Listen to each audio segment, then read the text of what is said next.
Okay, let's dive into this past week in the U.S. markets. We're talking Juneteenth through the 14th, and then look ahead a bit. Sounds good.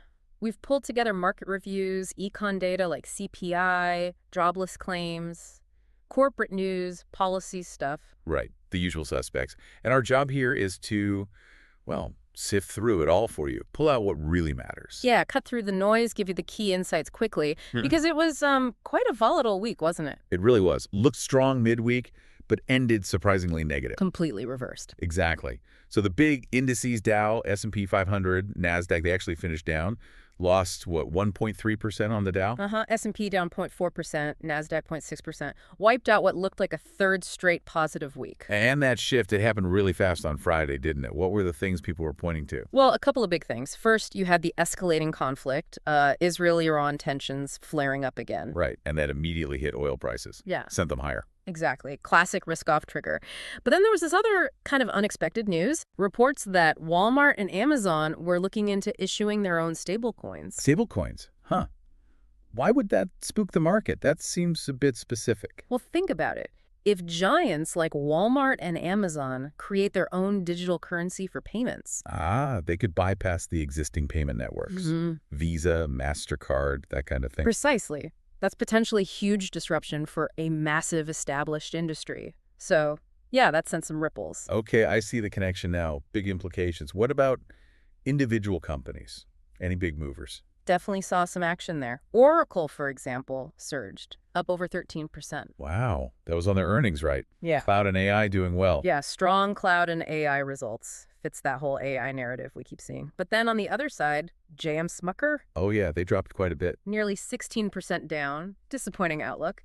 And Boeing shares also took a hit after a crash report came out. So it really highlights how company-specific news is driving things right now. Performance matters. Absolutely. It's not a market lifting all boats equally. Very selective. Okay, let's shift to the economy. Signals seemed pretty mixed this past week. Mixed is a good word for it. Some good news first. Inflation. It cooled more than expected in May. The CPI numbers, what were they? CPI came in at 2.4% year over year, and the core rate, 2.8%, both lower than anticipated. Which obviously fuels those hopes for Fed rate cuts down the line. Exactly. And adding to that optimism maybe was consumer sentiment. Saw its first rise in 6 months. Okay, the University of Michigan survey, up to 60.5. But the report linked that to something specific, didn't it? It did explicitly mention a perceived easing of tariff pressures. Perceived easing. That word perceived seems important. Is it actual policy change or just hope? That's the million-dollar question, isn't it? The sources suggest it's more about perception right now. Makes that sentiment bump feel maybe a little fragile. And the less good news. The labor market showing some softening. Yeah, not really in the new weekly jobless claims. Those were pretty stable, around 248,000. But in the continuing claims, people already unemployed. That number hit its highest level since late 2021. How high? Almost 1.96 million. So it suggests it's taking people longer to find a new job once they're out of work, a definite softening trend. We also saw that split again between manufacturing and services, right? Very clear split. Manufacturing PMI contracted again, third month in a row, fell to 48.5. And businesses were blaming tariffs. Explicitly cited in the report, but contrast that with the services PMI, which actually accelerated, showed decent strength. So a real divergence there.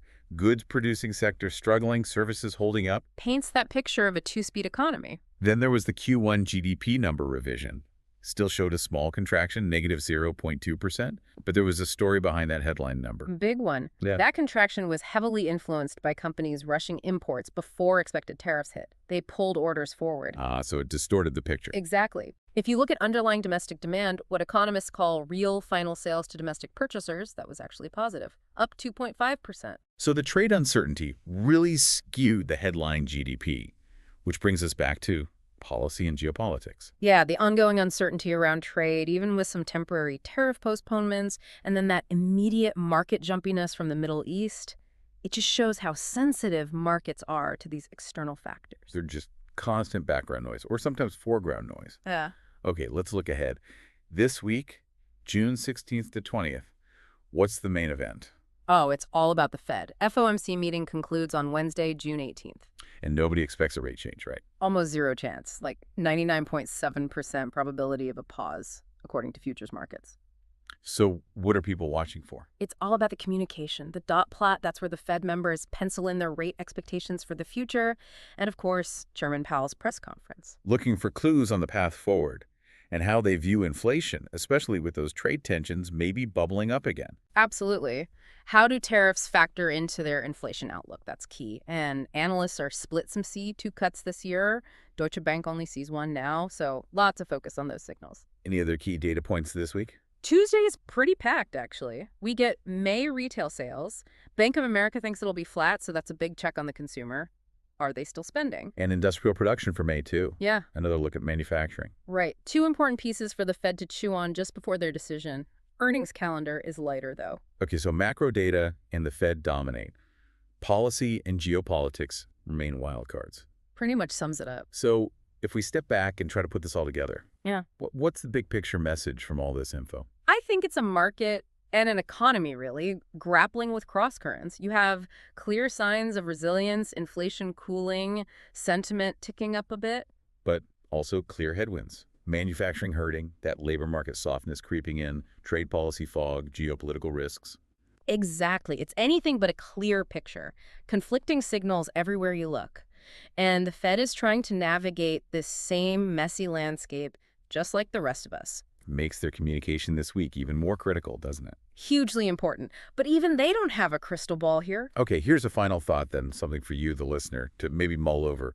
We talked about that Q1 GDP number being skewed down because businesses rushed imports before tariffs. Right, the pull forward effect. So if those orders were pulled forward, could the real economic slowdown from that trade uncertainty actually hit us later this year as that artificial boost fades and maybe orders dry up?